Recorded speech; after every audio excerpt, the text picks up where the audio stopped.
As the old saying goes, a picture is worth 1,000 words.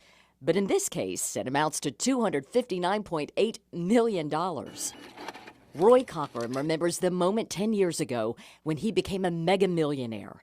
He was on his way to pick up his mother for a doctor's visit when he pulled out his Powerball ticket. I checked the number and it was like, oh, I won $500. That's great. And I was like thrilled. I was like, oh my goodness, this is terrific. And then I said, wait a minute. And I looked again and there was another number and then another number. And I realized, and then I literally fell to my knees. Stunned, he forgot to pick his mom up after her appointment. I didn't explain to her for the longest time why she had to wait so long that morning. I had trouble getting out of the lot. Within days of hitting the jackpot, the Knoxville native formulated a plan for his windfall to fuel his life's passion. I grew up in the theater, and I actually performed on this stage in 1972 when I was a sophomore in high school. I was in a production of 1776 right here. After college, Cockrum set his sights on acting's biggest stage. You know, I spent years in New York looking for work as an actor. The actor eventually became a monk. While on a religious retreat in England, he recalls sitting in the audience of a huge production.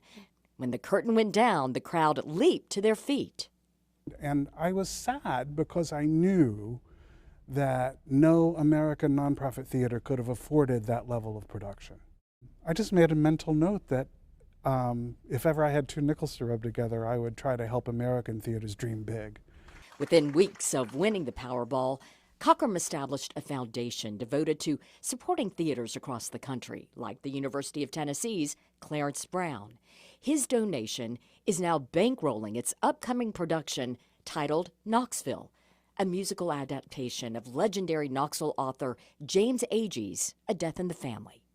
We are a success at the Roy Cockrum Foundation when a play happens. So opening night, when the curtain goes up here and the play happens, we have succeeded.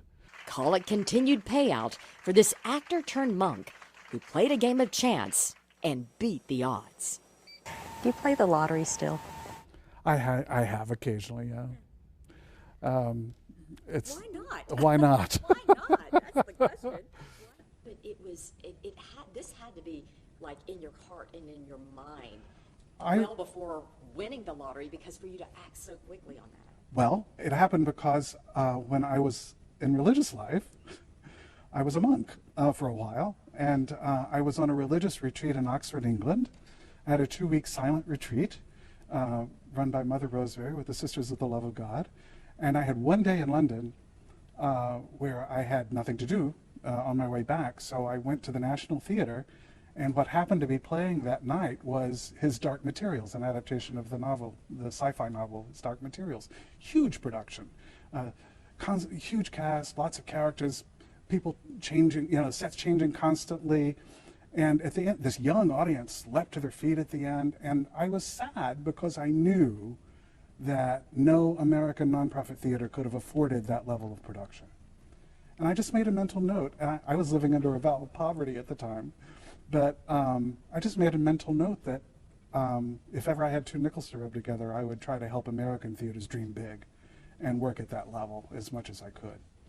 And that was the seed. That was, and then lo and behold, 10 years later, I had a couple of nickels to rub together. So.